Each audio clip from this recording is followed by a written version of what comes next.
सिर्जना माइती आउनु खुसी हुनु होला नि त होइन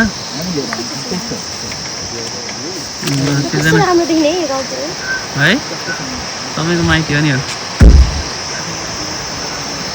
घरमा आँगनमा खै त बुवा हुनु न त यस्तो हुन्छ अनि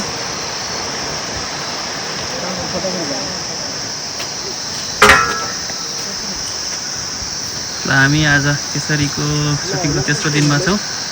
अनि सिर्जनाको माइतीमा चाहिँ सुटिङ गर्नको लागि आएको छौँ